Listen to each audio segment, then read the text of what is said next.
21শে মে 1991 তামিলনাড়ুর শ্রী পেরুম্বদুর। রাত 10টা। চারদিকে স্লোগান আর মানুষের উপচে পড়া ভিড়। হাসি মুখে জনতার দিকে এগিয়ে যাচ্ছেন ভারতের সাবেক প্রধানমন্ত্রী। ঠিক তখনই ভিআইপি সারির একদম সামনে এসে দাঁড়ালো সাধারণ চেহারার এক নারী, হাতে একটি চন্দনের মালা।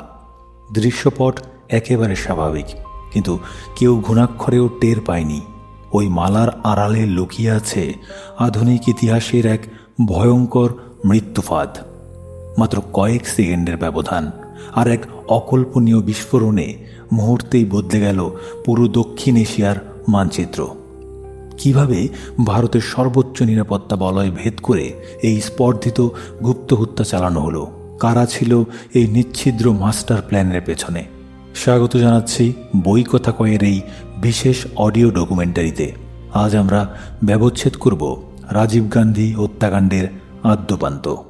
চলুন শুরু করা যাক। অধ্যায় 1, প্রেক্ষাপট ও বারুদের স্তূপ, শ্রীলঙ্কার গৃহযুদ্ধ ও ভারত। 1987 সালের ঠিক 29 জুলাই কলম্বোতে সেদিন ভারত ও শ্রীলঙ্কার মধ্যে একটি ঐতিহাসিক শান্তি চুক্তি স্বাক্ষরিত হতে যাচ্ছে। ঠিক সেই সময় সেখানে একটি অবিশ্বাস্য ঘটনা ঘটে। চুক্তি স্বাক্ষর শেষে শ্রীলঙ্কার প্রেসিডেন্ট JR জয়াবর্ধনে এবং ভারতের তৎকালীন প্রধানমন্ত্রী রাজীব গান্ধী যখন গার্ড অফ অনার পরিদর্শন করছিলেন, তখন শ্রীলঙ্কার নৌবাহিনীর এক নাবিক হঠাৎ তার রাইফেলের বাট দিয়ে রাজীব গান্ধীর মাথায় সজোরে আঘাত করার চেষ্টা করে। রাজীব গান্ধী দ্রুত মাথা নিচু করে ফেলায় আঘাতটি তার কাঁধে লাগে। JN দীক্ষিত তার অ্যাসাইনমেন্ট কলম্বো বইয়ে উল্লেখ করেছেন, এই হামলাটি ছিল একটি সুস্পষ্ট সতর্কবার্তা, একটি ইঙ্গিত যে ভারত এমন এক গৃহযুদ্ধে প্রবেশ করতে যাচ্ছে যা শেষ হবে চরম রক্তপাতের মাধ্যমে। যে প্রতিবেশী দেশের আগুন নেভাতে ভারত হাত বাড়িয়েছিল, সেই আগুনই একসময় ভারতের রাজনীতিকে পুড়িয়ে ছাই করে দেবে। শ্রীলঙ্কার গৃহযুদ্ধের শেকড় পোঁতা ছিল সিংহলি সংখ্যাগরিষ্ঠ এবং তামিল সংখ্যালঘুদের মধ্যকার দীর্ঘদিনের জাতিগত বৈষম্যের মধ্যে। স্বাধীনতার পর থেকেই শ্রীলঙ্কার রাষ্ট্রযন্ত্র তামিলদের রাজনৈতিক, অর্থনৈতিক এবং সামাজিকভাবে কোণঠাসা করে রেখেছিল। এর প্রতিক্রিয়ায় জন্ম নেয় একাধিক সশস্ত্র তামিল গোষ্ঠী, যার মধ্যে সবচেয়ে ভয়ঙ্কর এবং সুশৃঙ্খল সংগঠন হিসেবে আত্মপ্রকাশ করে লিবারেশন টাইগার্স অফ তামিল ইলাম বা LTTE। এর নেতৃত্বে ছিলেন ভেলুপিল্লাই প্রভাকরণ। MR নারায়ণ স্বামী তার inside an illusive mind Prabhakaran বইয়ে লিখেছেন, প্রভাকরণের একমাত্র লক্ষ্য ছিল একটি স্বাধীন তামিল রাষ্ট্র, তামিল ইলাম গঠন করা। এর বাইরে কোনো আপোষ তিনি মানতে রাজি ছিলেন না। 80 দশকের শুরুতে ভারতের বৈদেশিক গোয়েন্দা সংস্থা রিসার্চ অ্যান্ড অ্যানালাইসিস উইং বা তামিল বিদ্রোহীদের গোপনে সামরিক প্রশিক্ষণ, অর্থ এবং বিপুল পরিমাণ আধুনিক অস্ত্র সরবরাহ করেছিল। দক্ষিণ ভারতের তামিলনাড়ু রাজ্যের জনগণের ব্যাপক সহানুভূতি ছিল শ্রীলঙ্কার তামিলদের প্রতি। তাই ভারতের অভ্যন্তরীণ রাজনীতি, বিশেষ করে তামিলনাড়ুর ভোট ব্যাংক সামলাতে এবং শ্রীলঙ্কায় পশ্চিমা শক্তির প্রভাব ঠেকাতে ভারত সরকার এই পদক্ষেপ নিয়েছিল। কিন্তু 1984 সালে ইন্দিরা গান্ধীর মৃত্যুর পর রাজীব গান্ধী যখন ভারতের প্রধানমন্ত্রী হন, তখন থেকে পরিস্থিতি নাটকীয়ভাবে বদলাতে শুরু করে। তিনি তামিল বিদ্রোহীদের উপর থেকে সমর্থন কমিয়ে একটি সরাসরি কূটনৈতিক সমাধানের পথ খুঁজছিলেন। তিনি চেয়েছিলেন শ্রীলঙ্কার অখণ্ডতা বজায় রেখে তামিলদের অধিকার নিশ্চিত করতে। এই প্রেক্ষাপটেই 1987 সালের সেই ভারত শ্রীলঙ্কার শান্তি চুক্তি স্বাক্ষরিত হয়। চুক্তির মূল শর্ত ছিল শ্রীলঙ্কা সরকার তামিল অধ্যুষিত উত্তর ও পূর্ব প্রদেশগুলোকে স্বায়ত্তশাসন দেবে এবং বিনিময়ে তামিল সশস্ত্র গোষ্ঠীগুলোকে অস্ত্র সমর্পণ করতে হবে। এই অস্ত্র সমর্পণ প্রক্রিয়া তদারকি করার জন্য রাজীব গান্ধী শ্রীলঙ্কায় পাঠান ইন্ডিয়ান পিস কিপিং ফোর্স বা IPKF। রোহান গণরত্ন তার ইন্ডিয়ান ইন্টারভেনশন ইন শ্রীলঙ্কা গ্রন্থে উল্লেখ করেছেন, এই সিদ্ধান্তটি ছিল ভারতের জন্য একটি বড় কৌশলগত ভুল। ভারত দৃঢ়ভাবে আশা করেছিল এটি হবে একটি অত্যন্ত সংক্ষিপ্ত এবং সম্পূর্ণ রক্তপাতহীন শান্তিরক্ষী মিশন, কিন্তু বাস্তবতা ছিল ভিন্ন। চুক্তির সময় LTTE-কে পুরোপুরি আস্থায় নেওয়া হয়নি। প্রভাকরণ এই চুক্তিকে তামিলদের সাথে ভারতের বিশ্বাসঘাতকতা হিসেবে দেখেছিলেন। তিনি বুঝতে পেরেছিলেন IPKF এর আসল উদ্দেশ্য তাদের নিরস্ত্র করা এবং তামিল ইলামের স্বপ্নকে চিরতরে ধ্বংস করা। ফলে LTTE অস্ত্র সমর্পণ করতে অস্বীকৃতি জানায়। যে ভারতীয় বাহিনী একসময় LTTE-কে প্রশিক্ষণ দিয়েছিল, এবার সেই বাহিনীর দিকেই তারা বন্দুক তাক করে।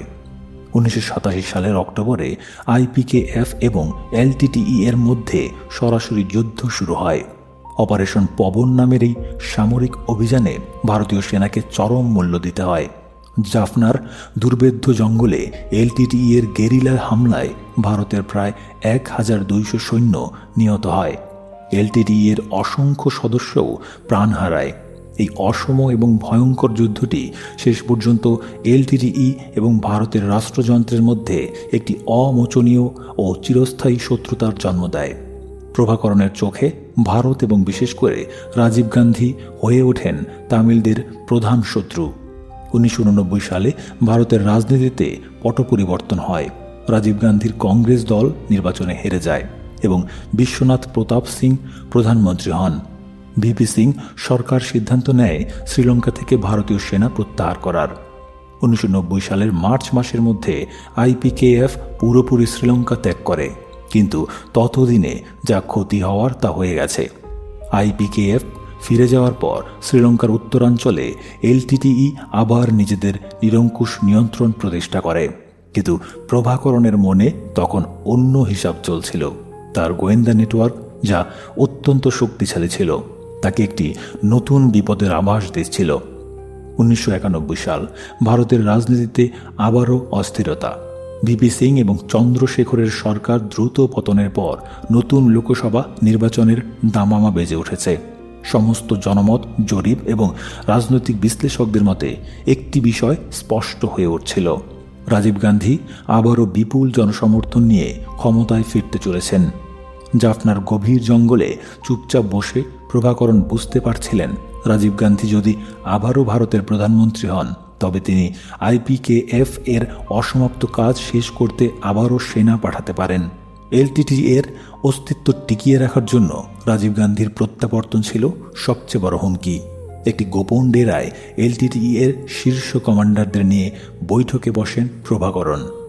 দীর্ঘ বিশ্লেষণের পর সেখানে একটিমাত্র নির্মম সিদ্ধান্ত চূড়ান্ত হয়: রাজীব গান্ধীকে ভারতের মাটিতেই চিরতরে এবং স্থায়ীভাবে থামাতে হবে।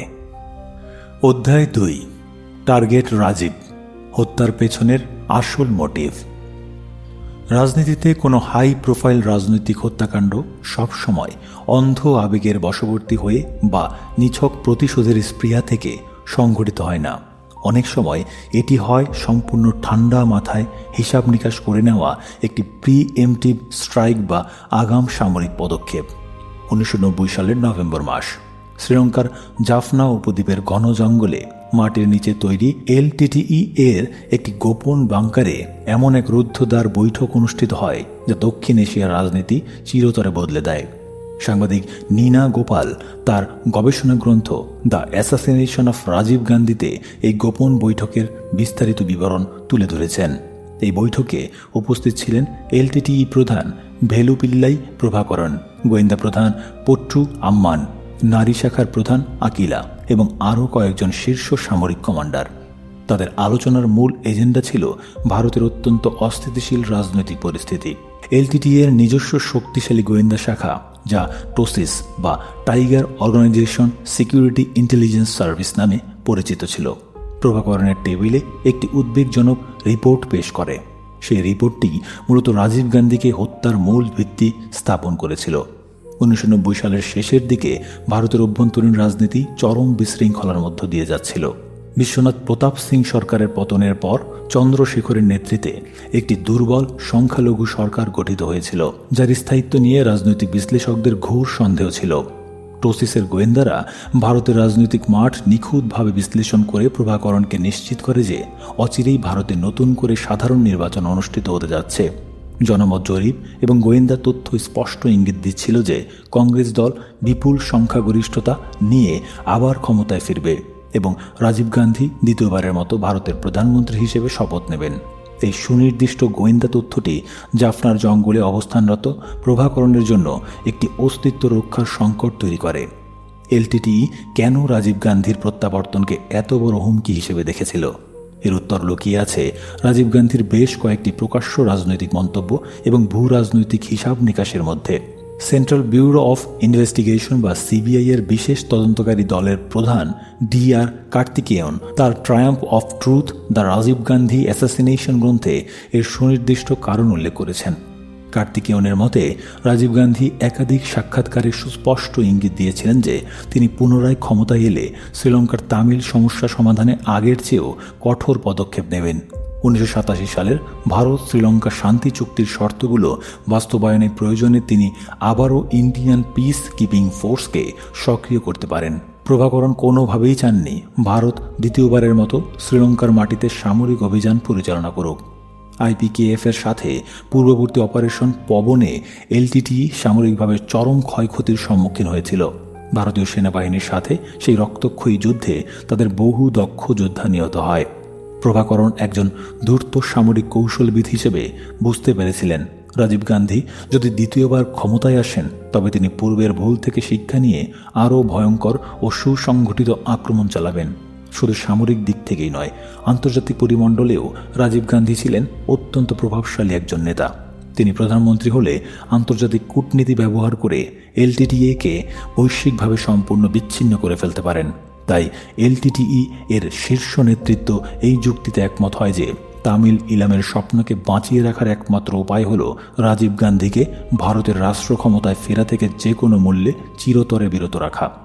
এলটিটিই এর এই সিদ্ধান্তটি কেবল আগের যুদ্ধের ক্ষোভ বা প্রতিশোধের পরিণতি ছিল না, এটি ছিল নিজেদের টিকে থাকার জন্য নেওয়া একটি নিখুঁত কৌশলগত সিদ্ধান্ত। কিন্তু প্রশ্ন ছিল এই হামলা কখন এবং কিভাবে করা হবে। প্রভাকরণ জানতেন প্রধানমন্ত্রী হিসেবে শপথ নেওয়ার পর রাজীব গান্ধীকে হত্যা করা প্রায় অসম্ভব একটি কাজ, কারণ তখন তিনি স্পেশাল প্রোটেকশন গ্রুপ বা SPG এর কড়া নিরাপত্তা বলয়ে ঘেরা থাকবেন। কিন্তু নির্বাচনের প্রচারণার সময় রাজনৈতিক নেতারা সাধারণ জনগণের খুব কাছাকাছি চলে যান। জনসংযোগের কারণে নিরাপত্তা প্রোটোকলে স্বাভাবিকভাবেই শিথিলতা তৈরি হয়। এলটিটিই ঠিক এই কৌশলগত সুযোগটি কাজে লাগানোর সিদ্ধান্ত নেয়। তারা ছক কষে লোকসভা নির্বাচনের আগেই নির্বাচনী প্রচারণার ডামাডোলের মধ্যে ভারতের মাটিতে বসেই এই গুপ্ত হত্যা সম্পন্ন করতে হবে। এটি ছিল এক স্বাধীন রাষ্ট্রের ভেতরে ঢুকে তাদের সবচেয়ে জনপ্রিয় নেতাকে সরিয়ে দেওয়ার স্পর্ধিত উদ্যোগ। সিদ্ধান্ত চূড়ান্ত হওয়ার পর এই অত্যন্ত জটিল এবং প্রায় অসম্ভব মিশন বাস্তবায়নের জন্য একজন নিখুঁত অপারেটিভের প্রয়োজন ছিল। ভারতের গোয়েন্দা সংস্থাগুলোর রাডার এড়িয়ে স্থানীয় লোকজনের সাথে মিশে গিয়ে একটি ডেথ স্কোয়াড পরিচালনা করা কোনো সাধারণ কমান্ডোর পক্ষে সম্ভব ছিল না। গোয়েন্দা প্রধান পট্রু আম্মান তখন এমন একজনের নাম প্রস্তাব করেন যে এলটিটিই এর ভেতরে তার ঠান্ডা মাথার নিষ্ঠুরতা এবং ছদ্মবেশ ধারণের ক্ষমতার জন্য কিংবদন্তি হয়ে উঠেছিল। তামিলনাড়ুতে এলটিটিই এর স্লিপার সেলগুলোকে প্রস্তুত হওয়ার সংকেত পাঠানো হলো, আর অপারেশনের সম্পূর্ণ দায়িত্ব তুলে দেওয়া হলো সেই রহস্যময় মাস্টার মাইন্ডের হাতে, যার একটি চোখ ছিল কাঁচের তৈরি। পট্টু আম্মানের নির্দেশে জাফনার উপকূল থেকে সমুদ্র পেরিয়ে ভারতের দিকে রওনা হলো এক চোখা শিবরাসন। সাথে নিয়ে গেল এমন এক পরিকল্পনা যা জানব আমরা পরবর্তী অধ্যায়ে। অধ্যায় 3, মাস্টার মাইন্ড ও ডেথ স্কোয়াড, ষড়যন্ত্রের ছক। সামরিক গোয়েন্দা ইতিহাসে কোনো গুপ্তঘাতক দলের সাফল্যের প্রথম শর্ত হল সম্পূর্ণ গোপনীয়তা। এলটিটিই এই গোপনীয়তা নিশ্চিত করতে তাদের গুপ্তচরদের গলায় পটাশিয়াম সায়ানাইডের ক্যাপসুল ঝুলিয়ে রাখত। ধরা পড়ার সাথে সাথে আত্মহত্যা করা ছিল তাদের অলিখিত নিয়ম। এই নিখুঁত মৃত্যু দর্শনের উপর ভিত্তি করেই রাজীব গান্ধীকে হত্যার জন্য একটি বিশেষ ডেথ স্কোয়াড গঠন করা হয়। এই স্কোয়াডের নেতৃত্বভার যার উপর ন্যস্ত ছিল তার নাম পাকিয়ানাথন। তবে এলটিটিই এর অভ্যন্তরে সে একচোখা শিবরাসন বা রঘুবরণ নামেই বেশি পরিচিত ছিল। শ্রীলঙ্কার সামরিক বাহিনীর সাথে এক সংঘর্ষে সে তার বাম চোখটি হারিয়েছিল এবং সেখানে একটি কাঁচের চোখ বসানো ছিল। সিবিআই এর বিশেষ তদন্তকারী দলের প্রধান D.R. কার্তিকেয়ন তার ট্রায়াম্ফ অফ ট্রুথ গ্রন্থে শিবরাসনকে একজন ঠান্ডা মাথার অত্যন্ত ধূর্ত পরিকল্পনাকারী হিসেবে বর্ণনা করেছেন। শিবরাসন কেবল একজন সামরিক কমান্ডার ছিল না, সে ছিল গোয়েন্দা শাখা টোসিসের একজন দক্ষ অপারেটিভ। তামিলনাড়ুতে আগে থেকেই তার শক্তিশালী নেটওয়ার্ক ছিল। 1991 সালের ফেব্রুয়ারি মাসের শুরুতে শিবরাসন একটি ফাইবার গ্লাস নৌকায় করে সমুদ্র পেরিয়ে ভারতের তামিলনাড়ু উপকূলে প্রবেশ করে। তার প্রাথমিক কাজ ছিল মূল হামলার জন্য একটি নিচ্ছিদ্র লজিস্টিক সাপোর্ট বা স্থানীয় সরবরাহ ব্যবস্থা গড়ে তোলা, কারণ শ্রীলঙ্কা থেকে আসা অপরিচিত মুখ দিয়ে ভারতের মাটিতে এত বড় হত্যাকাণ্ড ঘটানো সম্ভব ছিল না। এর জন্য প্রয়োজন ছিল স্থানীয় ভারতীয় নাগরিকদের। এই কাজটি সুষ্ঠুভাবে সম্পূর্ণ করার জন্য সে ধৈর্য ধরে এগিয়ে যেতে থাকে। শিবরাসনের সাথে যোগ দেয় মুরুগান। মুরুগান ছিল এলটিটিই এর একজন বিস্ফোরক বিশেষজ্ঞ এবং যোগাযোগ রক্ষাকারী সদস্য। মুরুগান চেন্নাইয়ে এসে নলিনী শ্রীহরণ নামের এক ভারতীয় তামিল নারীর সাথে প্রেমের সম্পর্ক গড়ে তোলে। সাংবাদিক অনিরুদ্ধ মিত্র তার 90 days the true story of the hunt for Rajiv Gandhi's assassination বইয়ে উল্লেখ করেছেন, নলিনী ছিলেন একজন সাধারণ চাকরিজীবী নারী। তার পরিবারের এলটিটিই এর প্রতি কিছুটা সহানুভূতি থাকলেও রাজীব গান্ধীর মতো একজন জাতীয় নেতাকে হত্যার কোনো পরিকল্পনার কথা প্রাথমিকভাবে তিনি জানতেন না। মুরুগান সুকৌশলে নলিনী এবং তার পরিবারকে এলটিটিই এর গোপন আশ্রয়ের জন্য ব্যবহার করতে শুরু করেন। নলিনীর ভারতীয় নাগরিকত্ব এবং তার স্থানীয় পরিচয় স্কোয়াডের অন্যান্য সদস্যদের জন্য একটি নিখুঁত ছদ্মবেশ বা কভার হিসেবে কাজ করেছিল। নলিনী জানতেন না যে তিনি ইতিহাসের সবচেয়ে ভয়ঙ্কর এক ষড়যন্ত্রের অংশ হতে যাচ্ছেন। আশ্রয় এবং লজিস্টিক সাপোর্ট নিশ্চিত হওয়ার পর আসল ঘাতক দলকে চেন্নাই আনা হয়। মে মাসের শুরুতে আরও কয়েকজন সদস্য সমুদ্র পেরিয়ে ভারতে প্রবেশ করে। এদের মধ্যে সবচেয়ে গুরুত্বপূর্ণ ছিল দুইজন নারী, শুভা এবং থেনমোজি রাজারত্নম, যাকে সবাই ধনু নামে চিনত। ধনু ছিল এই সম্পূর্ণ অপারেশনের কেন্দ্রবিন্দু। আত্মঘাতী বোমারু রাজীব আলভা তার গবেষণায় দেখিয়েছেন, এলটিটিই এর ফ্রিডম বার্ডস বা নারী শাখার একনিষ্ঠ সদস্য ধনু ছিল চরমভাবে মগজ ধোলাই করা একজন নারী। তার মনে দৃঢ় বিশ্বাস ঢুকিয়ে দেওয়া হয়েছিল যে তার জীবনের একমাত্র উদ্দেশ্য হল এলটিটিই প্রধান প্রভাকরণের নির্দেশ পালন করা। শুভাকে দায়িত্ব দেওয়া হয়েছিল ধনুর সার্বক্ষণিক সঙ্গী এবং মানসিক সহায়তাকারী হিসেবে থাকার জন্য। তারা উভয়ই কঠোর প্রশিক্ষণপ্রাপ্ত যোদ্ধা ছিল। তাদের দৃষ্টি ছিল লক্ষ্যের দিকে স্থির এবং অবিচল। শিবরাসন খুব সাবধানে প্রতিটি ঘুঁটি সাজাচ্ছিল। চেন্নাইয়ের বিভিন্ন প্রান্তে তারা একাধিক সেফ হাউস বা গোপন আস্তানা ভাড়া নেয়। স্থানীয় কয়েকজন ফটোগ্রাফার এবং প্রিন্টিং প্রেসের মালিককে মোটা অঙ্কের অর্থের বিনিময়ে হাত করা হয়। এদের মধ্যে একজন ছিল ফটোগ্রাফার হরিবাবু, যে পরবর্তী এই হত্যাকাণ্ডের সবচেয়ে বড় প্রমাণটি নিজের অজান্তেই রেখে গিয়েছিল।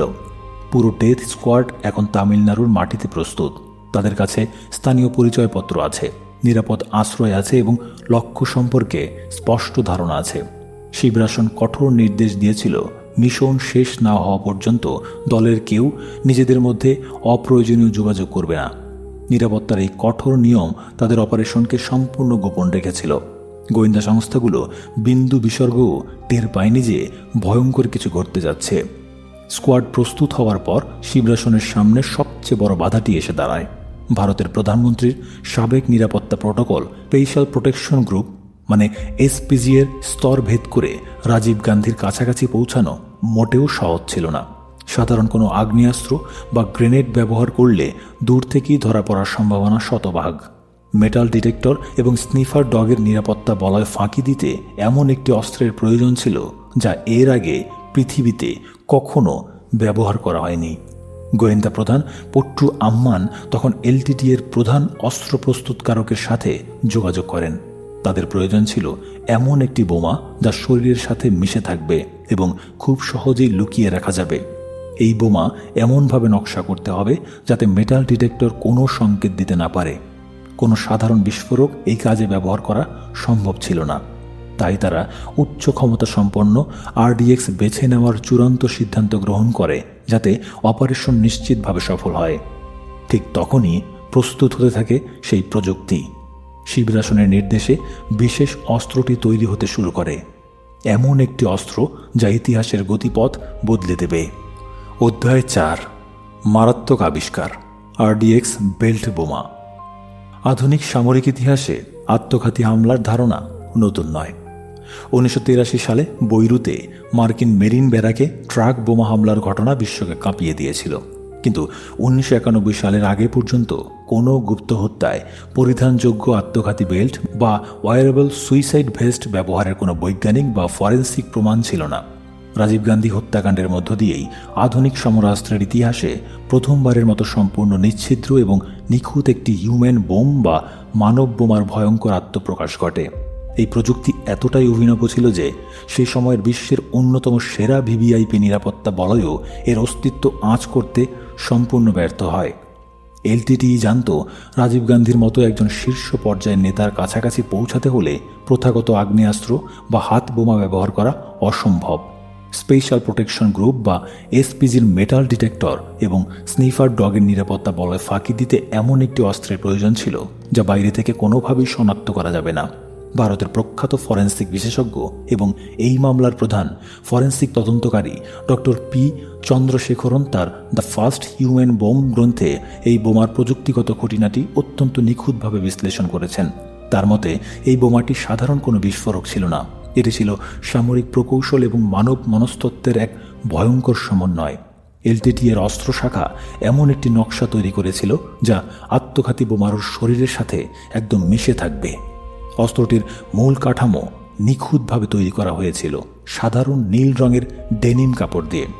ডেনিম বেছে নেওয়ার প্রধান কারণ ছিল এর দীর্ঘস্থায়ী স্থায়িত্ব এবং অতিরিক্ত ভার বহন করার অসামান্য ক্ষমতা। এই ডেনিম কাপড়ের বেল্টের ভেতরে অত্যন্ত সন্তর্পণে স্থাপন করা হয়েছিল 6টি বিশেষ ধরনের গ্রেনেড বা বিস্ফোরক চেম্বার। এই চেম্বারগুলোতে ব্যবহার করা হয়েছিল উচ্চ ক্ষমতা সম্পন্ন রিসার্চ ডেভেলপমেন্ট এক্সপ্লোসিভ বা আরডিএক্স।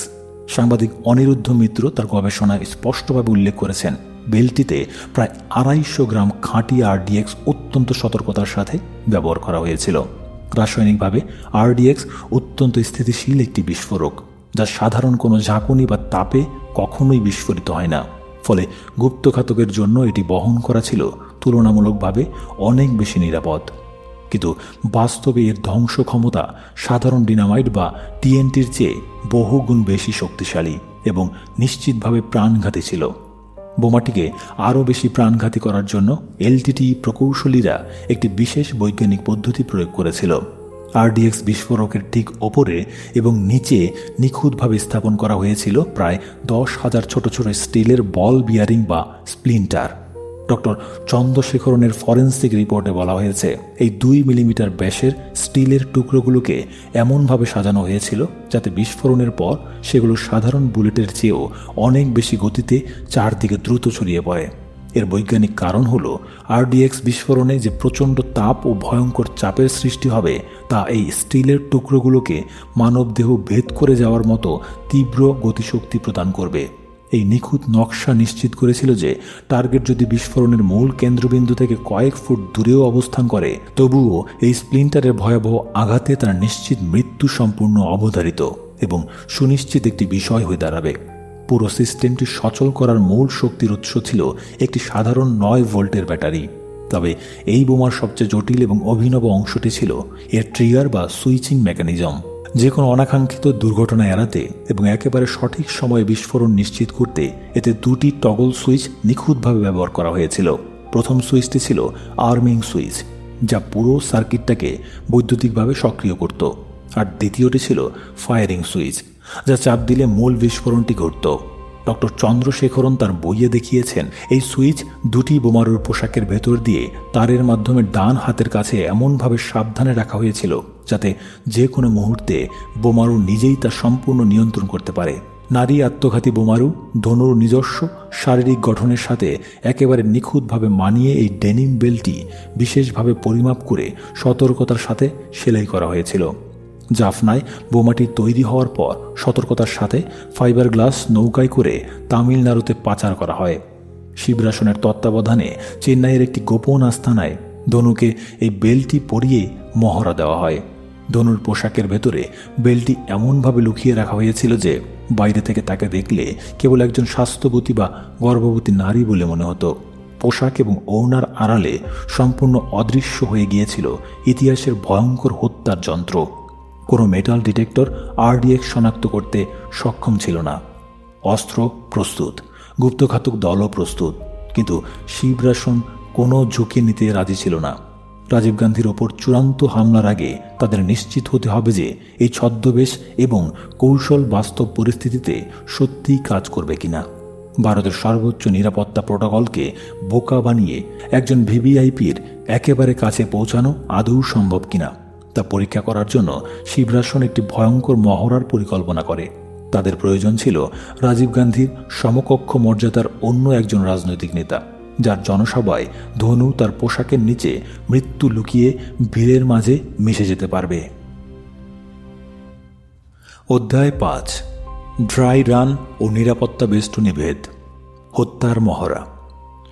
সামরিক গোয়েন্দা বিজ্ঞান এবং গুপ্ত হত্যার ইতিহাসে একটি অলিখিত কিন্তু অত্যন্ত কঠোর নিয়ম হল কোনো বড় মাত্রার অপারেশনই চূড়ান্ত মহড়া বা ড্রাই রান ছাড়া শতভাগ সফল হয় না। একটি আশ্চর্যজনক ঐতিহাসিক সত্য হল এলটিটিই তাদের আত্মঘাতী বোমা এবং ভিভিআইপি নিরাপত্তা বলয় ভেদের কৌশলটি নিছক তত্ত্বের ওপর ভিত্তি করে প্রয়োগ করেনি। রাজীব গান্ধীকে হত্যার মাত্র কয়েকদিন আগে তারা এই সম্পূর্ণ প্রক্রিয়ার একটি জীবন্ত মহড়া চালিয়েছিল ভারতের আরেকজন সাবেক প্রধানমন্ত্রীর উপর। সেন্ট্রাল ব্যুরো অফ ইনভেস্টিগেশন বা সিবিআই এর chief investigating officer K Raghothaman তার সারা জাগানো গ্রন্থ conspiracy to kill Rajiv Gandhi এই বইতে এই অবিশ্বাস্য ঘটনার পুঙ্খানুপুঙ্খ তথ্য প্রামাণ্য দলিল সহ তুলে ধরেছেন। তার মতে শিবরাসন অত্যন্ত ধূর্ততার সাথে বুঝতে পেরেছিল যে জাফনার জঙ্গলে বসে আঁকা নিখুঁত ছক ভারতের বিশৃঙ্খল নির্বাচনী প্রচারণার বাস্তব মাঠে পুরোপুরি ব্যর্থ হতে পারে। তাই তাদের এমন একটি পরীক্ষামূলক মাঠের প্রয়োজন ছিল যেখানে রাজীব গান্ধীর মতোই ভিআইপি নিরাপত্তা প্রোটোকল উপস্থিত থাকবে। এই পরীক্ষার জন্য এলটিটিই বেছে নেয় ভারতের সাবেক প্রধানমন্ত্রী বিশ্বনাথ প্রতাপ সিং বা ভিপি সিং এর একটি নির্বাচনী জনসভাকে। 1991 সালের মে মাসের শুরুতে তামিলনাড়ুর রাজধানী চেন্নাইয়ের, মানে তৎকালীন সেটা ছিল মাদ্রাজ, সেখানকার নন্দনম এলাকায় ভিপি সিং এর একটি বিশাল জনসভার আয়োজন করা হয়েছিল। শিবরাসনের নির্দেশে এই জনসভাকেই চূড়ান্ত ড্রাই রানের স্থান হিসেবে নির্বাচন করা হয়। সাংবাদিক অনিরুদ্ধ মিত্র তার 90 ডেইজ গ্রন্থে উল্লেখ করেছেন, এই মহড়ায় আত্মঘাতী বোমারু ধনু ঠিক সেই একই পোশাক পরিধান করেছিল যা সে মূল হত্যাকাণ্ডের দিন পরার জন্য স্থির করেছিল, একটি কমলা ও সবুজ রঙের সালোয়ার কামিজ এবং চোখে মোটা ফ্রেমের চশমা। এই মহড়ার দিন ধনুর শরীরে আসল আরডিএক্স বেল্টই ছিল না, তবে সেই বেল্টের আকৃতির একটি কৃত্রিম আবরণ পোশাকের নিচে লুকিয়ে রেখেছিল, যাতে বোঝা যায় এই ছদ্মবেশে সে কতটা স্বাভাবিকভাবে নড়াচড়া করতে পারে। তার হাতে ছিল একটি ফুলের মালা। শিবরাসন নিজে একজন সাধারণ রাজনৈতিক কর্মীর ছদ্মবেশ নিয়ে ধনুর ঠিক পেছনে অবস্থান করছিল। জনসভার মাঠে পৌঁছে শিবরাসন এবং ধনু অত্যন্ত সূক্ষ্মভাবে ভারতীয় পুলিশের নিরাপত্তা কাঠামোর দুর্বলতাগুলো পর্যবেক্ষণ করতে শুরু করে। ভারতের নির্বাচনী প্রচারণায় রাজনৈতিক নেতারা জনসমর্থন প্রমাণের জন্য সাধারণ মানুষের খুব কাছাকাছি চলে আসেন। শিবরাসন লক্ষ্য করে যে ভিভিআইপিদের সুরক্ষার জন্য মেটাল ডিটেক্টর এবং পুলিশি ব্যারিকেড থাকলেও স্থানীয় রাজনৈতিক নেতা এবং দলের নারী কর্মীদের ক্ষেত্রে এই চেকিং অত্যন্ত শিথিল, বিশেষ করে যে নারীরা মালা পরানোর জন্য ভিআইপিদের দিকে এগিয়ে যায়। পুরুষ পুলিশ সদস্যরা সাধারণত তাদের শরীর তল্লাশি করতে দ্বিধাবোধ করেন, আর নারী কনস্টেবলদের সংখ্যা থাকে একেবারেই নগণ্য, যারা স্থানীয় প্রভাবশালী নেতাদের চাপে সহজেই ব্যারিকেড খুলে দিতে বাধ্য হন। এই সুনির্দিষ্ট মনস্তাত্ত্বিক এবং কাঠামোগত ত্রুটিটি শিবরাসনের প্রয়োজন ছিল। সে ধনুকে নির্দেশ দেয় ভিপি সিং এর একদম কাছাকাছি পৌঁছানোর চেষ্টা করতে। ধনু স্থানীয় রাজনৈতিক কর্মীদের একটি দলের সাথে মিশে যায়। অত্যন্ত আত্মবিশ্বাসী এবং শান্ত ভঙ্গিতে সে প্রথম স্তরের পুলিশি ব্যারিকেড অতিক্রম করে। তার হাতে থাকা ফুলের মালা এবং সাধারণ গৃহবধূর মতো আচরণ কোনো পুলিশ কর্মকর্তার মনে সামান্যতম সন্দেহের উদ্রেক করেনি। কে রঘুথামনের তদন্ত রিপোর্ট অনুযায়ী ধনু ভিপি সিং এর একদম কাছে পৌঁছাতে সক্ষম হয় এবং অত্যন্ত স্বাভাবিকভাবে তার পা ছুঁয়ে প্রণাম করে। এই পুরো প্রক্রিয়াটি শিবরাসন দূর থেকে তীক্ষ্ণ দৃষ্টিতে পর্যবেক্ষণ করছিল। ভিপি সিং এর পা ছোঁয়ার সেই মুহূর্তটি ছিল এলটিটি এর জন্য সবচেয়ে বড় বিজয়ের সংকেত। তারা হাতে কলমে প্রমাণ পেয়ে যায় যে ভারতের সর্বোচ্চ নিরাপত্তা বলয় ভেদ করে একজন ভিভিআইপির শরীর স্পর্শ করা সম্পূর্ণভাবে সম্ভব। ধনুর ছদ্মবেশ, নারী হিসেবে তার সুবিধা এবং ভারতীয় পুলিশের তল্লাশি প্রক্রিয়ার শিথিলতা সবকিছুই এলটিটি এর অনুকূলে কাজ করেছিল। এই সফল মহড়ার পর শিবরাসন আত্মবিশ্বাসের সর্বোচ্চ শিখরে পৌঁছে যায়। গোপন আস্তানায় ফিরে সে জাফনায় এলটিটি হেডকোয়ার্টার্সে একটি সাংকেতিক রেডিও বার্তা প্রেরণ করে। বার্তার অর্থ ছিল তাদের মিশন সম্পূর্ণ প্রস্তুত এবং টার্গেট লক করা হয়েছে। ড্রাই রান প্রমাণ করেছিল যে তাদের পরিকল্পনাটি শুধু তাত্ত্বিকভাবে নয়, বাস্তবিকভাবেও শতভাগ নিচ্ছিদ্র। এরপর কেবল একটি নিখুঁত সুযোগের অপেক্ষা। সেই সুযোগটি আসে 21শে মে 1991 তারিখে। রাজীব গান্ধীর নির্বাচনী প্রচারণার শেষ ল্যাপ নির্ধারিত হয় তামিলনাড়ুর একটি ছোট শহর শ্রীপেরুম্বুদুরে। শিবরাসন তার ডেথ স্কোয়াডকে চূড়ান্ত নির্দেশ দেয়। ধনু তার ডেনিম কাপড়ের সেই ভয়ঙ্কর আরডিএক্স বেল্টটি শরীরে বেঁধে নেয়। স্প্লিন্টার এবং বিস্ফোরকে ঠাসা সেই বেল্টের সুইচ তার হাতের মুঠোয়। রাত নামতে শুরু করেছে। মাদ্রাজ থেকে শ্রী পেরুম্বুদুরের দিকে রাজীব গান্ধীর গাড়িবহর দ্রুত গতিতে এগিয়ে আসছে, আর শ্রী পেরুম্বুদুরের সভামঞ্চের কাছে বীরের অন্ধকারে একদম শান্ত হয়ে দাঁড়িয়ে আছে ধনু, অপেক্ষা করছে সেই মহেন্দ্রক্ষণের জন্য। অধ্যায় 6। শ্রী পেরুম্বুদুরের সেই রাত, 21 মে 1991। 1991 সালের 21শে মে দিনটি শুরু হয়েছিল আন্তর্জাতিক গোয়েন্দা মহলে একটি তীব্র আশঙ্কার মধ্য দিয়ে। প্রখ্যাত সাংবাদিক মিনহাজ মার্চেন্ট তার রাজীব গান্ধী গ্রন্থে একটি চাঞ্চল্যকর তথ্য প্রকাশ করেছেন। এই ঘটনার মাত্র কয়েক সপ্তাহ আগে প্যালেস্টাইন লিবারেশন অর্গানাইজেশন বা PLO এর নেতা ইয়াসির আরাফাত ভারতীয় গোয়েন্দা সংস্থাকে একটি অত্যন্ত গোপন ও জরুরি বার্তা পাঠিয়েছিলেন। সেই বার্তায় সুস্পষ্টভাবে উল্লেখ ছিল যে রাজীব গান্ধীকে হত্যার জন্য একটি আন্তর্জাতিক ষড়যন্ত্র চূড়ান্ত পর্যায়ে রয়েছে। কিন্তু অত্যন্ত আশ্চর্যের বিষয় হল, এই স্তরের সুনির্দিষ্ট গোয়েন্দা সতর্কতা থাকার পরও রাজীব গান্ধীর নিরাপত্তায় মারাত্মক অবহেলা করা হয়েছিল। ক্ষমতার পালা বদলের কারণে ভিপি সিং সরকার রাজীব গান্ধীর স্পেশাল প্রোটেকশন গ্রুপ বা SPG কভার প্রত্যাহার করে নিয়েছিল। তার নিরাপত্তায় ছিল কেবল স্থানীয় পুলিশের সাধারণ প্রোটোকল। এই একটি প্রশাসনিক সিদ্ধান্তই LTTE এর জন্য সবচেয়ে বড় সুযোগ তৈরি করে দেয়। সন্ধ্যা 6:30 রাজীব গান্ধী বিশাখাপত্তনম থেকে একটি বিশেষ ফ্লাইটে মাদ্রাজের বর্তমান চেন্নাই এখানকার মিনামবক্কম বিমানবন্দরে এসে পৌঁছান। তার সফর সঙ্গী ছিলেন প্রবীণ কংগ্রেস নেত্রী মার্গাতাম চন্দ্রশেখর এবং একদল সাংবাদিক, বিশিষ্ট সাংবাদিক নীনা গোপাল, যিনি সেই মুহূর্তে রাজীব গান্ধীর সাথে একই গাড়িতে অবস্থান করছিলেন। তার the assassination of Rajiv Gandhi বইয়ে সেই সন্ধ্যার চিত্র অত্যন্ত নিখুঁতভাবে তুলে ধরেছেন। বিমানবন্দর থেকে রাজীব গান্ধীর গাড়িবহর শ্রী পেরুম্বুদুরের দিকে রওনা হয়। পথে বিভিন্ন স্থানে তাকে স্বাগত জানানোর জন্য হাজার হাজার মানুষ রাস্তার দুই পাশে ভিড় করেছিল। সাধারণ মানুষের খুব কাছাকাছি যাওয়ার জন্য রাজীব গান্ধী বারবার তার বুলেট প্রুফ গাড়ি থেকে নেমে আসছিলেন। নিরাপত্তা প্রোটোকলের চরম শিথিলতা এবং ভিড়ের চাপ সব মিলিয়ে একটি চরম বিশৃঙ্খল পরিস্থিতি তৈরি হয়েছিল। শ্রী পেরুম্বুদুরে নির্ধারিত সভাস্থলে পৌঁছাতে তার বেশ কয়েক ঘন্টা দেরি হয়ে যায়। রাত 10টার কাছাকাছি শ্রী পেরুম্বুদুরের জনসভাস্থলে তখন হাজার হাজার মানুষের উপচে পড়া ভিড়। CBI এর বিশেষ তদন্তকারী দলের প্রধান DR কার্তিকেয়ন তার রিপোর্টের সভাস্থলের নিরাপত্তাজনিত ত্রুটিগুলোর বিস্তারিত উল্লেখ করেছেন। জনসভার স্থানটি ছিল একটি মন্দির সংলগ্ন খোলা মাঠ। সেখানে পর্যাপ্ত আলোর কোনো ব্যবস্থাই ছিল না। VVIPদের জন্য নির্ধারিত রেড কার্পেট এলাকার চারপাশের পুলিশি ব্যারিকেডগুলো ছিল অত্যন্ত দুর্বল। নারী পুলিশের সংখ্যা ছিল একেবারেই নগণ্য, যা ভিড়ের মধ্যে নারী সমর্থকদের নিয়ন্ত্রণ করতে সম্পূর্ণভাবে ব্যর্থ হচ্ছিল। স্থানীয় কংগ্রেস নেতারা নিজেদের পছন্দের লোকদের VIP সারিতে ঢোকানোর জন্য পুলিশের সাথে বারবার তর্ক করছিলেন। এই তীব্র বিশৃঙ্খলা এবং নিরাপত্তা কাঠামোর শূন্যতার সুযোগটাই পুরোপুরি কাজে লাগায় LTTE এর ডেথ স্কোয়াড। রাত 10টা বাজার কিছুক্ষণ আগে শিবরাসন, ধনু, শুভা এবং ফটোগ্রাফার হরিবাবু সভাস্থলে প্রবেশ করে। কে রগথামন তার conspiracy to kill Rajiv Gandhi গ্রন্থে এদের নিখুঁত পজিশন নেওয়ার কৌশল বর্ণনা করেছেন। হরিবাবুকে আনা হয়েছিল পুরো অপারেশনের ছবি তোলার জন্য, যাতে LTTE প্রধান প্রভাকরণকে এই ঐতিহাসিক মিশনের সফলতা হাতে নাতে প্রমাণ করা যায়। শিবরাসন সাদা পাজামা পাঞ্জাবি পরে এক স্থানীয় সাংবাদিকের ছদ্মবেশে ভিড়ের মধ্যে অত্যন্ত সাবলীলভাবে মিশে যায়। তার হাতে ছিল একটি নোটপ্যাড, আর তার প্রধান কাজ ছিল পুরো অপারেশনটি দূর থেকে মনিটর করা। শুভা এবং ধনু নারী গ্যালারির একেবারে সামনের সারিতে গিয়ে দাঁড়ায়। ধনুর পরনে সেই কমলা ও সবুজ রঙের সালোয়ার কামিজ, যার নিচে লুকানো RDX বেল্ট। তার হাতে একটি চন্দনের মালা। ধনুর স্থির দৃষ্টি ছিল কেবল VIP প্রবেশ পথের দিকে। সে ছিল সম্পূর্ণ শান্ত এবং অবিচল। রাত 10:10 সভাস্থলে হঠাৎ করেই একটি চাঞ্চল্য তৈরি হয়। পুলিশের ওয়্যারলেস সেটে বার্তা আসে যে রাজীব গান্ধীর গাড়িবহর সভাস্থলের কাছাকাছি পৌঁছে গেছে।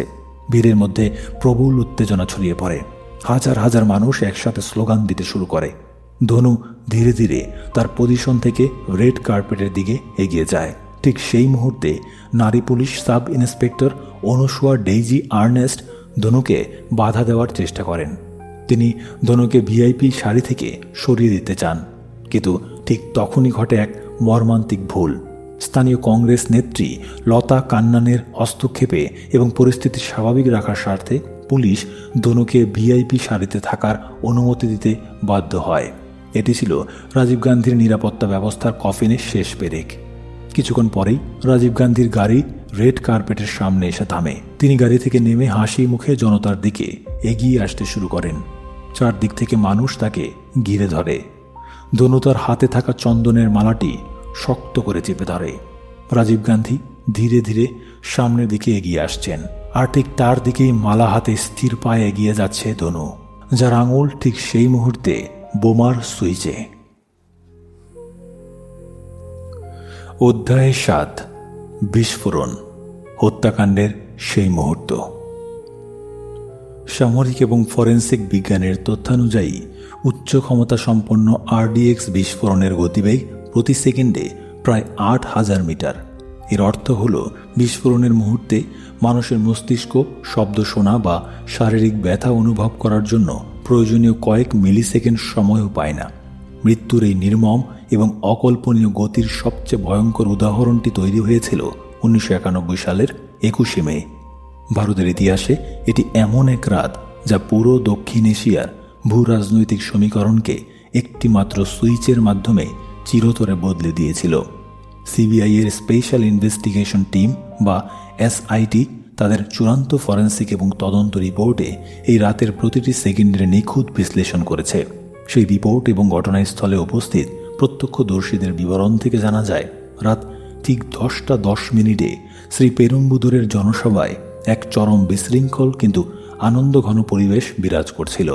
রাজীব গান্ধী তখন রেড কার্পেটের ওপর দিয়ে ধীরে ধীরে সভামঞ্চের দিকে এগিয়ে যাচ্ছিলেন। সাংবাদিক নীনা গোপাল তার the assassination of Rajiv Gandhi বইয়ে ঘটনাস্থলের যে ধারা বিবরণী দিয়েছেন তা থেকে স্পষ্ট হয় যে রাজীব গান্ধী সেই রাতে ছিলেন অত্যন্ত উৎফুল্ল। তিনি নিরাপত্তার তোয়াক্কা না করে সাধারণ মানুষের সাথে হাত মেলাচ্ছিলেন এবং তাদের দেওয়া পুষ্পমাল্য গ্রহণ করছিলেন। তার চারিদিকে তখন মানুষের প্রবল ভিড় এবং স্লোগানের শব্দ। এই ভিড়ের ঠিক সামনের সারিতে ভিআইপি ঘেরাটোপের ভেতরে স্থির হয়ে দাঁড়িয়েছিল এলটিটি এর আত্মঘাতী বোমারু তেনমজি রাজারত্নম ওরফে ধনু। তার হাতে ছিল একটি চন্দনের মালা। পোশাকের নিচে লুকিয়ে রাখা ডেনিম কাপড়ের বেল্টে থাকা 250 গ্রাম আরডিএক্স এবং 10,000 স্টিলের স্প্লিন্টার তখন কেবল একটি আঙুলের চাপের অপেক্ষায়। রাজীব গান্ধী যখন একটু একটু করে ধনুর দিকে এগিয়ে আসছিলেন, তখন নারী police sub inspector Anusuya Daisy Ernest আবারও ধনুর পথ আটকে দাঁড়ান। তিনি ধনুকে ভিআইপি সারি থেকে সরিয়ে দেওয়ার শেষ চেষ্টা করেন। ঠিক সেই মুহূর্তে ঘটে যায় ইতিহাসের সবচেয়ে বড় ট্র্যাজেডি। পুলিশ কর্মকর্তা অনুসুয়া যখন ধনুকে ধাক্কা দিয়ে সরিয়ে দিচ্ছেন, তখন রাজীব গান্ধী নিজেই সেখানে হস্তক্ষেপ করেন। প্রত্যক্ষদর্শীদের মতে রাজীব গান্ধী অনুসুয়াকে শান্ত হতে বলেন এবং হাসি মুখে নির্দেশ দেন, সবাইকে সুযোগ দিন, তাকে আসতে দিন। এই একটি মাত্র বাক্য ধনুর জন্য রাজীব গান্ধীর একদম কাছাকাছি যাওয়ার পথ পরিষ্কার করে দেয়। ভারতের একজন সাবেক প্রধানমন্ত্রীর এই সাধারণ সৌজন্যবোধই তার জন্য কাল হয়ে দাঁড়ায়। ধনু ধীর পায়ে রাজীব গান্ধীর সামনে এসে দাঁড়ায়। অত্যন্ত বিনীত ভঙ্গিতে সে চন্দনের মালাটি রাজীব গান্ধীর গলায় পরিয়ে দেয়। এরপর ভারতীয় সংস্কৃতির প্রতি সম্মান প্রদর্শনের অভিনয় করে ধনু ধীরে ধীরে নিচু হয় রাজীব গান্ধীর পা ছোঁয়ার জন্য। ডিআর কার্তিকেয়নের ট্রায়াম্প অফ ট্রুথ বইয়ের ফরেন্সিক বিশ্লেষণ অনুযায়ী ধনু যখন নিচু হচ্ছিল, তখন তার ডান হাত অত্যন্ত দ্রুততার সাথে পোশাকের ভেতরে লুকিয়ে রাখা বোমার সুইচের দিকে চলে যায়। প্রথম সুইচটি ছিল আর্মিং সুইচ, যা বোমার ইলেকট্রিক সার্কিট চালু করে দেয়। এরপর আর কোনো ফেরার পথ ছিল না। ধনুর আঙুল ঠিক গিয়ে পড়ে মূল ফায়ারিং সুইচের ওপর। রাত তখন ঠিক 10:10 চারদিকে স্লোগান আর উৎসবের আমেজ। ঠিক সেই সেকেন্ডে দোনো ফায়ারিং সুইচটি সজোরে চেপে ধরে। এক বিশাল এবং কান ফাটানো শব্দে পুরো শ্রীপেরুম্বুদুর কেঁপে ওঠে। আরডিএক্সের ভয়ঙ্কর বিস্ফোরণে মুহূর্তের মধ্যে তৈরি হয় তীব্র তাপ এবং আগুনের এক বিশাল কুণ্ডলী। বোমার ভেতরে থাকা 10,000 স্টিলের টুকরো বুলেটের চেয়েও ভয়ঙ্কর গতিতে চারদিকে ছিটকে পড়ে। রাজীব গান্ধী, ধনু এবং তাদের আশপাশে থাকা 16 জন মানুষ কোনো কিছু বুঝে ওঠার আগেই মৃত্যুর কোলে ঢলে পড়েন। বিস্ফোরণের তীব্রতা এতই বেশি ছিল যে ধনুর শরীরের উপরের অংশ সম্পূর্ণ ছিন্ন ভিন্ন হয়ে অনেক দূরে গিয়ে পড়ে। রাজীব গান্ধীর শরীরও ভয়াবহভাবে ক্ষতবিক্ষত হয়ে যায়। রেড কার্পেট মুহূর্তের মধ্যে পরিণত হয় একটি বিভীষিকাময় মৃত্যুপুরীতে। বিস্ফোরণের ঠিক পরের কয়েক সেকেন্ড সভাস্থলে নেমে এসেছিল এক অদ্ভুত প্রাণহীন পিন পতন নীরবতা। তারপরে শুরু হয় আর্তনাদ, চিৎকার এবং দিক বিদিক ছুটে পালানোর আপ্রাণ চেষ্টা। চারদিকে কেবল ঘন ধোঁয়া, বারুদের তীব্র গন্ধ, চাপচাপ রক্ত এবং ছিন্ন ভিন্ন মানবদেহ। এসপিজি বা কমান্ডোদের অনুপস্থিতিতে স্থানীয় পুলিশ পরিস্থিতি নিয়ন্ত্রণে সম্পূর্ণ ব্যর্থ হয়। মঞ্চের কাছে থাকা সাংবাদিক এবং রাজনৈতিক নেতারা আতঙ্কে মাটিতে শুয়ে পড়েন। কেউ বুঝতে পারছিল না এটি কোনো গ্রেনেড হামলা নাকি অন্য কিছু। পুরো ভারত তখনও জানে না যে তাদের সাবেক প্রধানমন্ত্রী আর বেঁচে নেই। কিন্তু এই ভয়ঙ্কর ধ্বংসস্তূপ, রক্ত এবং ধোঁয়ার মাঝে ঘাসের উপর পড়েছিল একটি বস্তু। এলটিটি এর নিজস্ব ফটোগ্রাফার হরিবাবু বিস্ফোরণের ঠিক আগ মুহূর্তে ছবি তুলতে গিয়ে নিজেও নিহত হয়েছিল। তবে তার হাত থেকে ছিটকে পড়া ক্যামেরাটি একদম অক্ষত অবস্থায় পড়েছিল সেই লাশের স্তূপের মাঝে। এটিই ছিল সবচেয়ে অমূল্য প্রমাণ। সেই ক্যামেরার ভেতরে থাকা ফিল্ম রোলে নিঃশব্দে বন্দী হয়েছিল খুনিদের স্পষ্ট মুখাবয়ব আর ষড়যন্ত্রের চূড়ান্ত ছবি। একটি বিস্ফোরণের পর যখন পুরো দেশ চরম অনিশ্চয়তা আর অন্ধকারের গভীরে তলিয়ে যাচ্ছিল, ঠিক তখন ঘাসের উপরে পড়ে থাকা সেই ক্যামেরাটি কেবল নীরবে অপেক্ষা করছিল অন্য কিছুর জন্য, যা জানব আমরা পরবর্তী অধ্যায়ে। অধ্যায় 8, তদন্তের শুরু এবং অন্ধকারের আলো। ফৌজদারি তদন্ত বিজ্ঞানের সবচেয়ে জটিল কাজ হল এমন একটি অপরাধের সূত্র উন্মোচন করা যেখানে খুনি এবং খুনের অস্ত্র উভয়ই সম্পূর্ণ ধ্বংস হয়ে যায়। আত্মঘাতী বোমা হামলার ক্ষেত্রে অপরাধী ঘটনাস্থলেই নিহত হয়, ফলে প্রচলিত জেরা বা জিজ্ঞাসাবাদের কোনো সুযোগ থাকে না। রাজীব গান্ধী হত্যাকাণ্ডের পর ভারতের গোয়েন্দা সংস্থাগুলো ঠিক এই প্রায় অসম্ভব চ্যালেঞ্জের সম্মুখীন হয়েছিল। ভারত সরকারের নির্দেশে সেন্ট্রাল ব্যুরো অফ ইনভেস্টিগেশন বা সিবিআই একটি স্পেশাল ইনভেস্টিগেশন টিম বা এসআইটি গঠন করে। এই তদন্তকারী দলের প্রধান হিসেবে নিয়োগ দেওয়া হয় ডিআর কার্তিকেয়নকে। শুরু হয় ভারতের ইতিহাসের সবচেয়ে বৃহৎ এবং জটিল ম্যানহান্ট। ডিআর কার্তিকেয়ন তার বিখ্যাত ট্রায়াম্ফ অফ ট্রুথ গ্রন্থে উল্লেখ করেছেন, তদন্তের প্রাথমিক পর্যায়ে এসআইটি সম্পূর্ণ অন্ধকারে ছিল। শ্রীলঙ্কার এলটিটি, শিখ বিচ্ছিন্নতাবাদী গোষ্ঠী এবং আরও কিছু সংগঠনের নাম সন্দেহের তালিকায় ছিল, কিন্তু কোনো সুনির্দিষ্ট প্রমাণ ছিল না। শ্রীপেরুম্বুদুরের রক্তস্নাত প্রান্তর থেকে ফরেন্সিক বিশেষজ্ঞরা কেবল ছিন্ন ভিন্ন দেহাংশ এবং ডেনিম কাপড়ের কিছু পোড়া টুকরো উদ্ধার করেছিলেন, কিন্তু তদন্তের মোড় ঘুরিয়ে দেয় একটি অপ্রত্যাশিত আবিষ্কার। লাশের স্তূপের মাঝে পাওয়া যায় একটি চাইনিজ মেক হালিনা ক্যামেরা। ক্যামেরাটি ছিল এলটিটিই দ্বারা ভাড়া করা স্থানীয় ফটোগ্রাফার হরিবাবুর। বিস্ফোরণের প্রচণ্ড শব্দ ও তরঙ্গে হরিবাবু ঘটনাস্থলেই মারা গিয়েছিলেন, কিন্তু আশ্চর্যের বিষয় হলো তার ক্যামেরাটি অক্ষত ছিল এবং ভেতরের ফিল্ম রোলটি সুরক্ষিত ছিল। ফরেন্সিক ল্যাবরেটরিতে অত্যন্ত সতর্কতার সাথে বিশেষ রাসায়নিক প্রক্রিয়ার মাধ্যমে সেই ফিল্ম রোলটি ডেভেলপ করা হয়। তদন্তকারী দলের সদস্যরা যখন অন্ধকার ঘরের নেগেটিভ থেকে ছবিগুলো প্রিন্ট হতে দেখেন, তখন তাদের চোখের সামনে এক অবিশ্বাস্য দৃশ্য ফুটে ওঠে। সেই রোল থেকে সুস্পষ্টভাবে পাওয়া যায় 10টি অমূল্য ছবি। এই ছবিগুলোই ছিল সম্পূর্ণ ষড়যন্ত্র উন্মোচনের মূল চাবিকাঠি। প্রথম কয়েকটি ছবিতে রাজীব গান্ধীর আগমনের আগের মুহূর্ত এবং সভাস্থলের পরিস্থিতি নিখুঁতভাবে ধরা পড়েছিল। সেখানে সাধারণ মানুষের উপচে পড়া ভিড় এবং শিথিল পুলিশি প্রোটোকলের বাস্তব চিত্র খুব স্পষ্টভাবে দৃশ্যমান ছিল। এই প্রাথমিক ছবিগুলো প্রমাণ করে যে অপরাধীরা অনেক আগে থেকেই সেখানে উপস্থিত ছিল, কিন্তু শেষের দিকের ছবিগুলো গোয়েন্দাদের চমকে দেয়। সাংবাদিক অনিরুদ্ধ মিত্র তার 90 ডেইজ গ্রন্থে এই ছবিগুলোর ফরেন্সিক বিশ্লেষণের কথা উল্লেখ করেছেন। ছবিগুলোতে স্পষ্ট দেখা যায় চশমা পরা, সালোয়ার কামিজ পরিহিত এক নারী রাজীব গান্ধীর দিকে এগিয়ে যাচ্ছে। তার ঠিক পেছনে সাদা পাজামা পাঞ্জাবি পরা এক সন্দেহভাজন ব্যক্তি দাঁড়িয়ে আছে, যার হাতে একটি সাধারণ নোটপ্যাড। এই ব্যক্তি অত্যন্ত শান্ত ছিল। তদন্তকারীরা দ্রুত বুঝতে পারেন এই নারীই হল আত্মঘাতী বোমারু ধনু, আর সেই সাদা পোশাকের লোকটি হল পুরো অপারেশনের মাস্টারমাইন্ড একচোখা শিবরাসন। ছবিগুলোর মাধ্যমে শুধু অপরাধীদের পরিচয়ই ফাঁস হয়নি, বরং এলটিটিই এর সম্পূর্ণ কার্যপদ্ধতিও গোয়েন্দাদের কাছে পরিষ্কার হয়ে যায়। এসআইটি নিশ্চিত হয় যে এটি কোনো সাধারণ বোমা হামলা ছিল না, বরং ইতিহাসের প্রথম ওয়ারেবল আত্মঘাতী ভেস্ট বা হিউম্যান বোম্বের ব্যবহার। হরিবাবুর এই ছবিগুলো পুরো ভারতের সংবাদ মাধ্যমে ছড়িয়ে দেওয়া হয়। সাধারণ জনগণের কাছে এই অপরাধীদের ধরিয়ে দেওয়ার জন্য মোটা অঙ্কের পুরস্কার ঘোষণা করা হয়।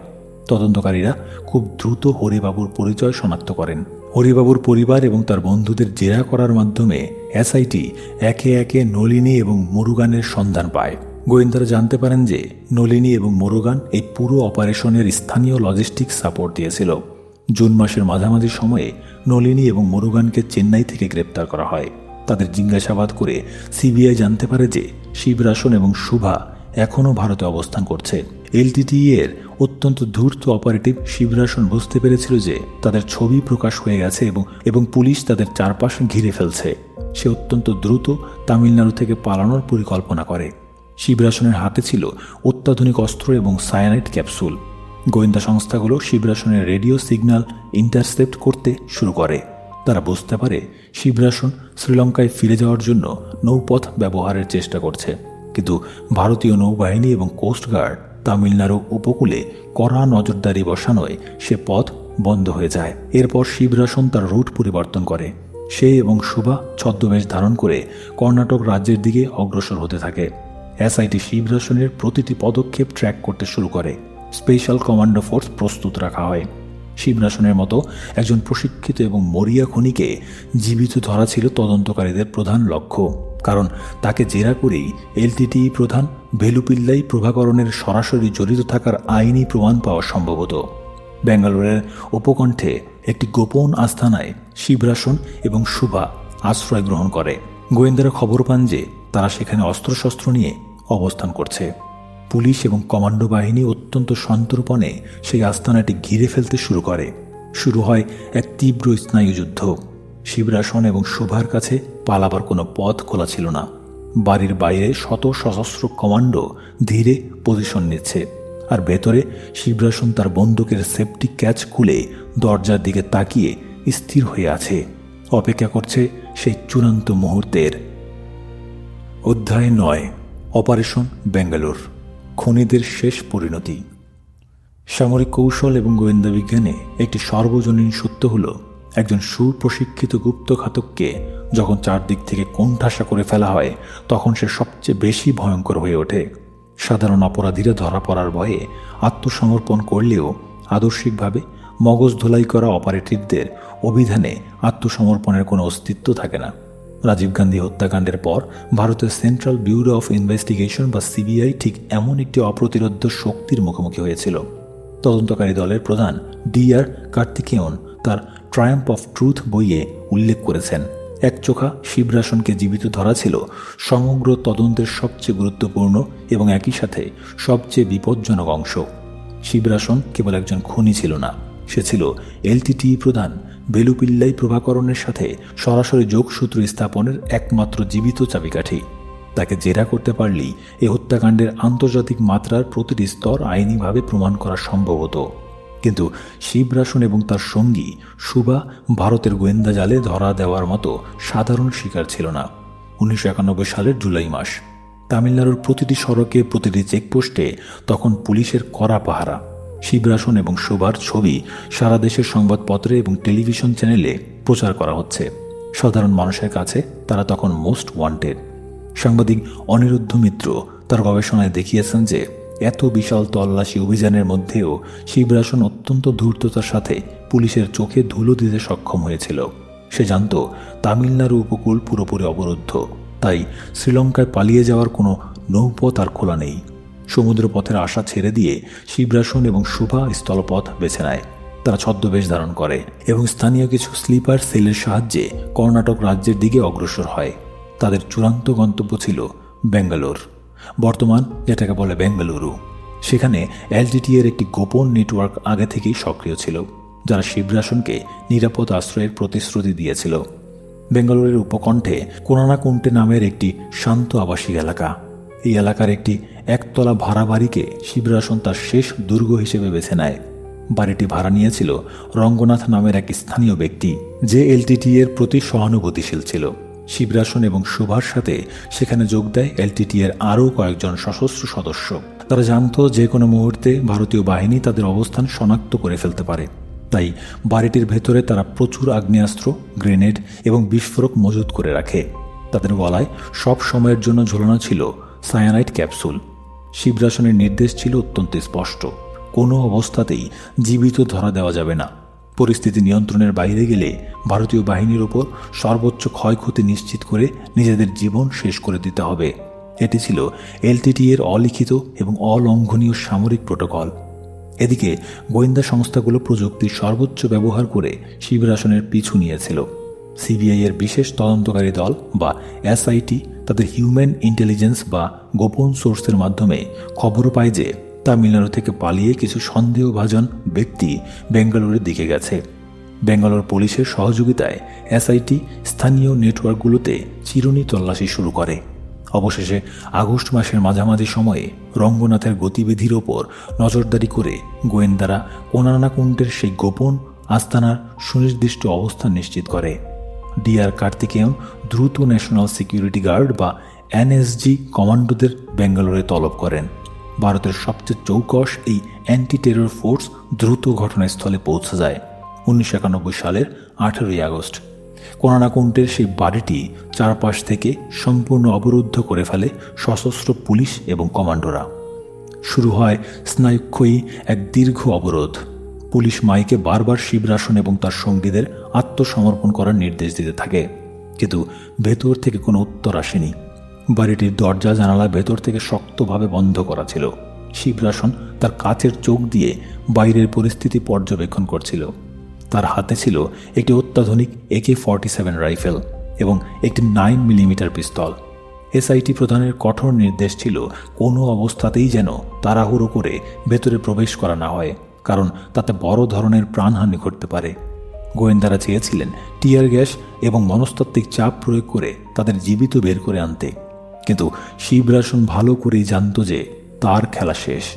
20 আগস্ট ভোরে এনএসজি কমান্ডোরা যখন চূড়ান্তভাবে দরজা ভেঙে ভেতরে প্রবেশ করার জন্য ব্লাস্টিং চার্জ বা বিস্ফোরক স্থাপন করছে, ঠিক তখন বাড়ির ভেতর থেকে কোনো গুলির শব্দ আসেনি।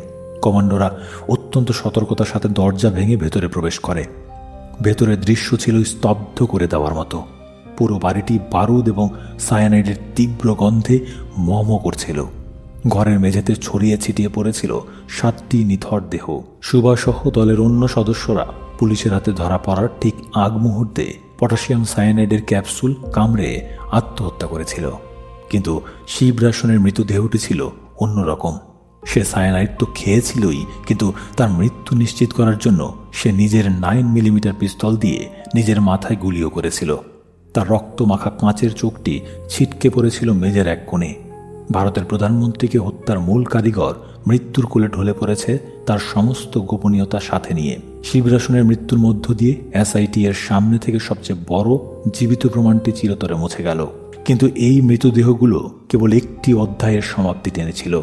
আসল ঝড় তখনও বাকি, কারণ শিবরাসন মারা গেলেও এই হত্যাকাণ্ডের পেছনে থাকা রাজনৈতিক ষড়যন্ত্র, আন্তর্জাতিক প্রভাব এবং বিচারের দীর্ঘ আইনি লড়াই সবেমাত্র শুরু হতে যাচ্ছিল, যা ভারতের রাষ্ট্রযন্ত্রকে দাঁড় করিয়ে দেবে অন্য একটি জায়গায়। অধ্যায় 10: বিচার, রাজনীতি ও দীর্ঘস্থায়ী প্রভাব। আফটারম্যাথ। রাজনৈতিক গুপ্তহত্যার ইতিহাসে একটি ভয়ঙ্কর মনস্তাত্ত্বিক সত্য হল, ঘাতকের মৃত্যুতেই কখনো ষড়যন্ত্রের সমাপ্তি ঘটে না, বরং ঘাতকের ছাই থেকে জন্ম নেয় এক নতুন রাজনৈতিক দাবানল।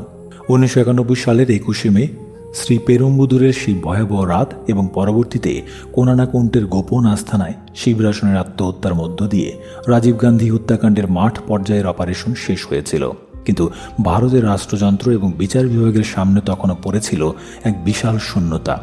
সেন্ট্রাল ব্যুরো অফ ইনভেস্টিগেশন বা সিবিআই এর স্পেশাল ইনভেস্টিগেশন টিম সফলভাবে মূল খুনিদের শনাক্ত করলেও এই হত্যাকাণ্ডের পেছনের আইনি বিচার এবং রাজনৈতিক প্রভাব ভারতের ইতিহাসকে সম্পূর্ণ নতুন করে লিখতে বাধ্য করে। এসআইটি প্রধান ডিআর কার্তিকেয়ন তার তদন্তের উপর ভিত্তি করে টাডা বা terrorist and disruptive activities act এর অধীনে চার্জশিট গঠন করেন। এই চার্জশিটে এলটিটি প্রধান ভেলুপিল্লাই প্রভাকরণ সহ মোট 41 জনকে অভিযুক্ত করা হয়। এদের মধ্যে 12 জন আগেই আত্মহত্যা করেছিল এবং 3 জন সম্পূর্ণ পলাতক ছিল। বাকি 26 জনের বিচার শুরু হয় চেন্নাইয়ের পুনামাল্লির বিশেষ টাডা আদালতে। প্রখ্যাত আইনজ্ঞ এবং বিশ্লেষক এজি নুরানি তার বিভিন্ন প্রবন্ধ ও গ্রন্থে এই বিচারের আইনি জটিলতা নিয়ে বিস্তারিত আলোচনা করেছেন। দীর্ঘ 7 বছরের জটিল বিচারিক প্রক্রিয়া শেষে 1998 সালের জানুয়ারি মাসে বিশেষ আদালত রায় ঘোষণা করে। রায়ে 26 জন আসামির সবাইকেই মৃত্যুদণ্ড প্রদান করা হয়। ভারতের আইনি ইতিহাসে একসাথে এত বিপুল সংখ্যক আসামির মৃত্যুদণ্ডের রায় একটি নজিরবিহীন ঘটনা ছিল। কিন্তু পরবর্তীতে সুপ্রিম কোর্টে আপিল করা হলে আইনি সমীকরণ নাটকীয়ভাবে বদলে যায়।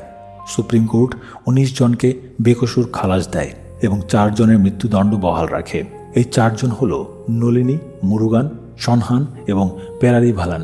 পরবর্তীতে 2000 সালে কংগ্রেস নেত্রী সোনিয়া গান্ধীর ব্যক্তিগত হস্তক্ষেপে নলিনীর মৃত্যুদণ্ডকে যাবজ্জীবন কারাদণ্ডে রূপান্তর করা হয়, যা ভারতের রাজনৈতিক ইতিহাসে এক বিরল ক্ষমার দৃষ্টান্ত হিসেবে লিপিবদ্ধ রয়েছে। তবে কেবল আইনি বিচারে এই হত্যাকাণ্ডের প্রতিক্রিয়া সীমাবদ্ধ ছিল না। ভারতের অভ্যন্তরীণ রাজনীতিতে এই ঘটনার প্রভাব ছিল ঠিক ভূমিকম্পের মতো। হত্যাকাণ্ডের পেছনের বৃহত্তর রাজনৈতিক ষড়যন্ত্র এবং নিরাপত্তা গাফলতি তদন্তের জন্য ভারত সরকার জৈন কমিশন গঠন করেছিল। বিচারপতি মিলাপ চাঁদ জৈনের নেতৃত্বে গঠিত এই কমিশন 1997 সালে তাদের অন্তর্বর্তীকালীন রিপোর্ট পেশ করে। এই রিপোর্ট ভারতের রাজনীতিতে আক্ষরিক অর্থেই একটি শক্তিশালী বোমার মতো বিস্ফোরিত হয়। প্রখ্যাত সাংবাদিক ও লেখক সুব্রহ্মণ্যম স্বামী তার the assassination of Rajiv Gandhi unasked questions and unanswered queries গ্রন্থে এই রিপোর্টের রাজনৈতিক প্রভাব নিখুঁতভাবে বিশ্লেষণ করেছেন। জৈন কমিশনের রিপোর্টে সরাসরি অভিযোগ করা হয় যে তামিলনাড়ুর তৎকালীন ক্ষমতাসীন দল ডিএমকে এলটিটিইকে পরোক্ষভাবে ব্যাপক সহায়তা করেছিল। এই একটি মাত্র রিপোর্টের কারণে ভারতের তৎকালীন কেন্দ্রে ক্ষমতায় থাকা ইন্দ্র কুমার গুজরালের যুক্তফ্রন্ট সরকারের ওপর থেকে কংগ্রেস তাদের সমর্থন প্রত্যাহার করে নেয়। ফলে খুব দ্রুত গুজরাল সরকারের পতন ঘটে এবং ভারতকে বাধ্য হয়ে আবারও একটি মধ্যবর্তী নির্বাচনের দিকে ধাবিত হতে হয়। একটি রাজনৈতিক গুপ্ত হত্যা কিভাবে বছরের পর বছর ধরে একটি বিশাল দেশের সরকার পতন ঘটাতে পারে, এটি ছিল তার সবচেয়ে বড় জীবন্ত প্রমাণ। এই নির্মম হত্যাকাণ্ডের পর ভারতের ভিভিআইপি নিরাপত্তা কাঠামোতেও রাতারাতি আমূল পরিবর্তন আনা হয়। স্পেশাল প্রোটেকশন গ্রুপ বা এসপিজি অ্যাক্ট জরুরি ভিত্তিতে সংশোধন করে প্রাক্তন প্রধানমন্ত্রী এবং তাদের পরিবারের সকল সদস্যদের জন্য আজীবন এসপিজি কভার বাধ্যতামূলক করা হয়, যা পরবর্তীতে সময়ের সাথে আরও কয়েকবার সংশোধিত হয়েছে। পাশাপাশি ভারত ও শ্রীলঙ্কার দ্বিপাক্ষিক ভূ রাজনৈতিক সম্পর্ক সম্পূর্ণ এক নতুন মোড় নেয়। রাজীব গান্ধীর মৃত্যুর পর ভারত সরকার শ্রীলঙ্কার অভ্যন্তরীণ গৃহযুদ্ধে সরাসরি সামরিক হস্তক্ষেপের নীতি থেকে নিজেকে সম্পূর্ণ গুটিয়ে নেয়। এলটিটিইকে ভারত সরকার আনুষ্ঠানিকভাবে নিষিদ্ধ সংগঠন ঘোষণা করে। ভারতের এই কঠোর অবস্থানের কারণে আন্তর্জাতিক বিশ্বেও এলটিটিই অত্যন্ত দ্রুত তাদের দীর্ঘদিনের রাজনৈতিক বৈধতা হারাতে শুরু করে, যা পরোক্ষভাবে শ্রীলঙ্কান সেনাবাহিনীর জন্য সুবিধা তৈরি করে। এই আন্তর্জাতিক বিচ্ছিন্নতাই শেষ পর্যন্ত 2009 সালে শ্রীলঙ্কান সেনাবাহিনীর তীব্র অভিযানের মুখে ভেলুপিল্লাই প্রভাকরণের মৃত্যু এবং এলটিটিই এর চূড়ান্ত পতনের মূল পথ প্রশস্ত করেছিল। কিন্তু এতগুলো দীর্ঘ বছর, এতগুলো জটিল বিচার, অসংখ্য ফাঁসির রায় এবং বিশাল রাজনৈতিক পালাবদলের পরও শ্রী পেরুম্বুদুরের সেই ভয়ঙ্কর রাতের সম্পূর্ণ রহস্য কি সত্যিই উন্মোচিত হয়েছিল? জৈন কমিশন তাদের চূড়ান্ত তদন্ত রিপোর্টে অত্যন্ত স্পষ্টভাবে কিছু গোয়েন্দা সংস্থা, অস্ত্র ব্যবসায়ী এবং প্রভাবশালীদের গোপন ভূমিকার দিকে সরাসরি আঙুল তুলেছিল। কমিশনের মতে এই বিশাল ষড়যন্ত্রের পেছনে এমন কিছু প্রভাবশালী চক্র জড়িত ছিল যা সিবিআই এর এসআইটি দল কখনোই গভীরভাবে তদন্ত করে দেখার সুযোগ পায়নি। নিহত ফটোগ্রাফার হরিবাবুর ক্যামেরায় ধরা পড়া সেই অমূল্য ছবিগুলো আমাদের অত্যন্ত পরিষ্কারভাবে দেখিয়েছিল ঠিক কিভাবে বেল্ট বোমা বিস্ফোরিত হয়েছিল। কিন্তু সেই ভয়াবহ বোমার পেছনের আসল অদৃশ্য হাতগুলো আজও রহস্যময় অন্ধকারের মধ্যেই চিরতরে লুকিয়ে আছে। সেই অজানা আন্তর্জাতিক ষড়যন্ত্রকারীরা যারা নিজেদের ভূ রাজনৈতিক স্বার্থে সত্যিই ভারতের মাটিতে রাজীব গান্ধীর নিশ্চিত মৃত্যু চেয়েছিল, তারা কি এখনও আমাদের এই সভ্য সমাজের আশেপাশেই সম্পূর্ণ স্বাধীন এবং সুরক্ষিত অবস্থায় ঘুরে বেড়াচ্ছে, নাকি তারা প্রস্তুত করছে নতুন কোনো ছক? সুপ্রিয় বন্ধুরা, আজকের মতো এখানেই শেষ করছি। আপনারা জানলেন একটা সাধারণ চন্দনের মালা আর ডেনিম কাপড়ের বেল্ট কিভাবে পুরো ভারতের রাজনীতিকে চিরতরে বদলে দিল। শ্রীলঙ্কার গৃহযুদ্ধের আগুন থেকে শুরু করে একচোখা শিবরাসনের নিখুঁত মাস্টার প্ল্যান, শ্রী পেরুম্বুদুরের সেই অভিশপ্ত রাত এবং কোনানাকুন্টের শেষ এনকাউন্টার, রাজীব গান্ধী হত্যাকাণ্ড কেবল একটি গুপ্ত হত্যা ছিল না, এটা ছিল দক্ষিণ এশিয়ার ভূ রাজনীতির সবচেয়ে বড় গোয়েন্দা ব্যর্থতা। তবে আজকে যাওয়ার আগে আপনাদের কাছে আমার একটা প্রশ্ন রেখে যেতে চাই। আপনাদের কি মনে হয় এই স্পর্ধিত অপারেশনের পেছনে কি সত্যিই কেবল এলটিটিই ছিল, নাকি জৈন কমিশনের রিপোর্ট অনুযায়ী এর আড়ালে আরও বড় কোনো আন্তর্জাতিক চক্র লুকিয়ে আছে যারা আজও অধরা? কমেন্ট বক্সে আপনাদের যৌক্তিক বিশ্লেষণ অবশ্যই জানাবেন। দেখা হবে বই কথা কয়ের পরবর্তী কোনো ঐতিহাসিক ও রাজনৈতিক অডিও ডকুমেন্টারিতে। সাবস্ক্রাইব করে সাথেই থাকুন। ধন্যবাদ।